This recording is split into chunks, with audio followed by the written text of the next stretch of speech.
Okay, so good evening.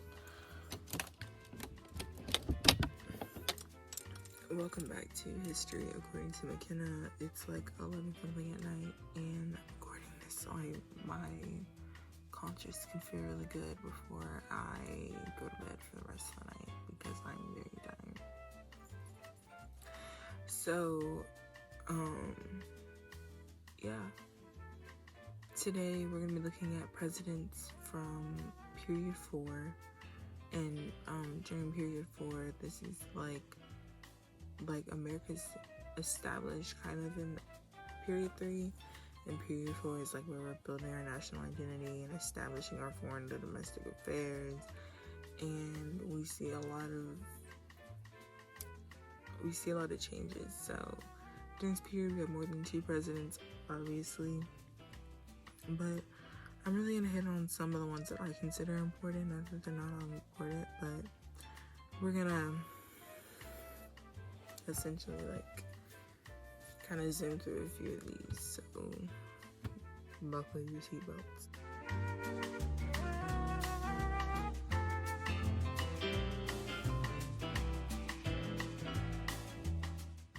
LOL, I'm so sorry. So during period 4, the first one I want to hit on is Thomas Jefferson, Tommy J.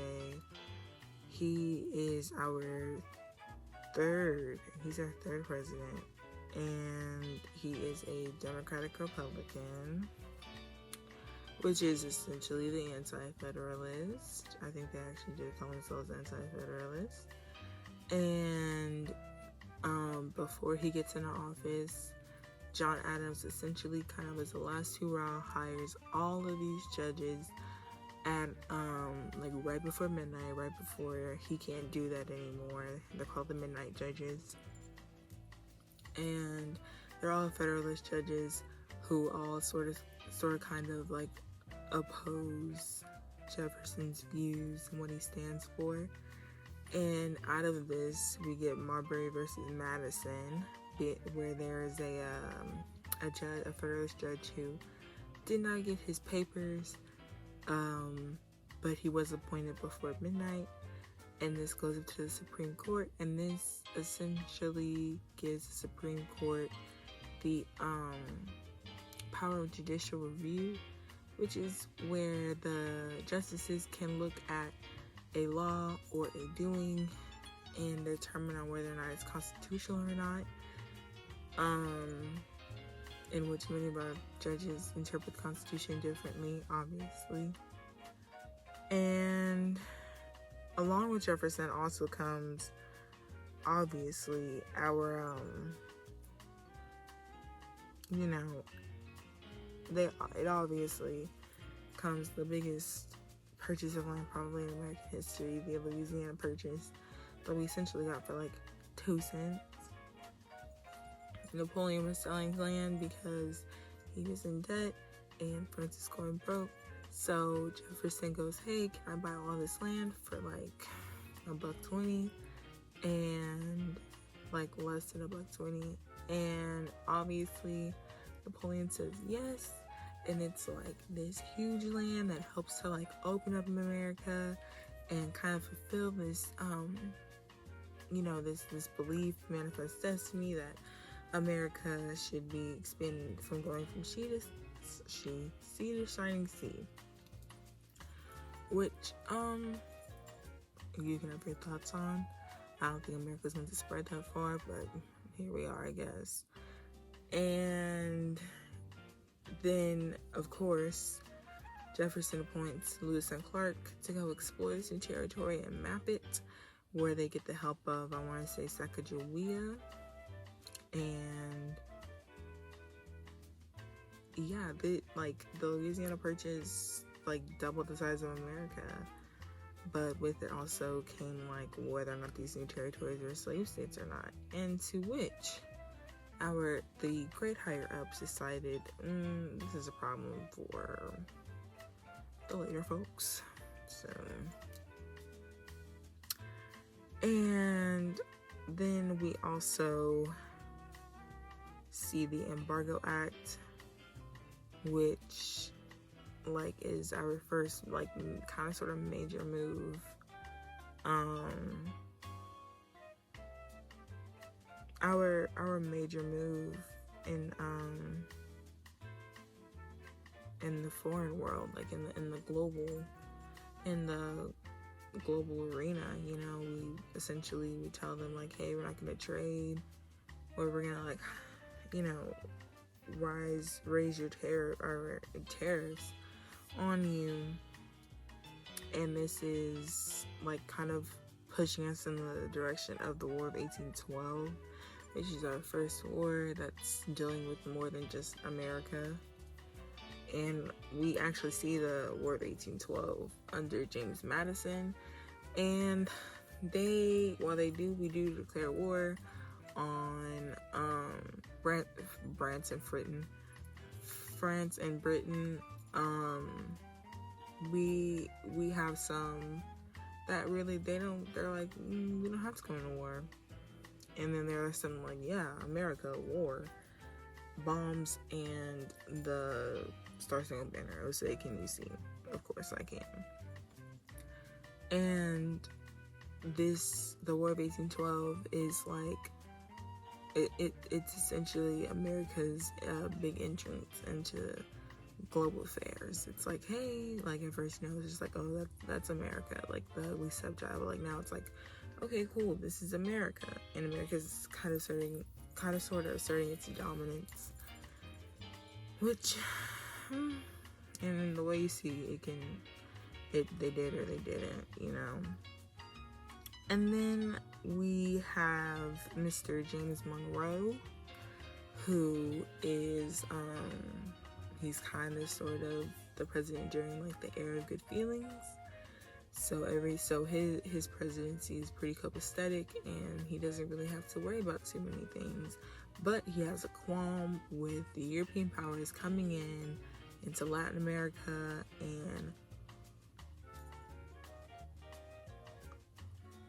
and colonizing Latin America. So he goes ahead and he writes up the Monroe Doctrine, into which he explains that if any European power were to come in and try to colonize any territory, colony, or country in South America, that America is gonna step in and be like, hey, no. And he, oh God, he also sees the Missouri Compromise. This is whenever Missouri's like, hey, we want to be a slave state, and the three states in Congress are like, no way, Jose. This throws off our balance, which it does, because it has one more slave state in Congress right over the free states. So then our great compromiser, he comes in, Henry Clay, and he goes, okay, cool. So they make the line that you can't go over, which 3630 line, I remember it. And he's like, hey, if you're above this line, you're a free state. If you're below this line, you're a slave state, which obviously did not work out. And they also make they're gonna go ahead and let Missouri be a slave state, even though it's over the 3630 line. But they also make Maine.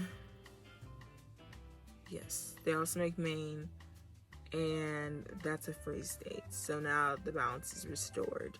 Once again, slapping a band-aid on the issue that is slave states versus free states. States' rights versus federal power. They're kind of slapping a band-aid on this issue, and once again kicking the can down the road for another president to deal with. Next, I'm gonna go ahead and push through John Quincy Adams, and I'm gonna go on to talk about King Andrew, which is Andrew Jackson. Probably, for me, one of the most vile presidents. King Andrew, he kind of he got his affair through he got kind of popular during the War of 1812 and some other wars, obviously, where he was notorious for killing a lot of Native Americans, which to I respond why. But he got popular and then he got elected. And President Andrew Jackson kind of had an advantage because at this point in time, now all white men could vote, regardless of land, regardless of social status. You could vote. As long as you were a white male, you could vote in America. Andrew Jackson was kind of seen as, you know, the common man's man. So, of course, who are the common men going to vote for? Andrew Jackson. Turns out he was a tyrant. Of course, we see our notorious Indian Removal Act in 1830, where essentially it's like, hey, the Indians have to move to a reservation, and they move them. And you see our Trail of Tears when they march all these Native Americans down to a reservation in Oklahoma, where many died off, you know, or were shot, or, you know, tragically took their own lives, because this was a brutal march. It was a death march, you know, and it was horrible. It was inhumane. And then we also see our nullification crisis, where South Carolina was like, hey, I don't want to obey this law, so we're going to make it null and void, and we have the power as a state to do that. Well, of course, King Andrew is not too happy about that one, and goes, hey, this is America, and I am the president. Hello, how are you? You're going to follow my rule, and we're gonna boost tariffs, and that doesn't matter. And mind you, the South was still very agrarian, much like a Jacksonian society, and they were very agriculturally based, and shipping was their main form of income. So whenever, you know, tariffs and exports get taxed more, or they're more expensive, of course, if your main business is growing raw materials and exporting them out, you're not gonna like it. Or if you mainly get your manufactured goods from another country, those imports being taxed, or those tariffs being taxed and boosted to where that country's not gonna want to do any more business with you, getting boosted, that's not gonna keep you happy either. And here we really see the South threaten to secede for the first time, and they're like, hey, we'll leave you, period. And of course, King Andrew's like, I like to see you try. And it's really like, this is the issues between the North and the South, and states' rights versus federal power are seriously getting out of hand. And we almost see the South secede, like I said, and it's just, it's not getting pretty. And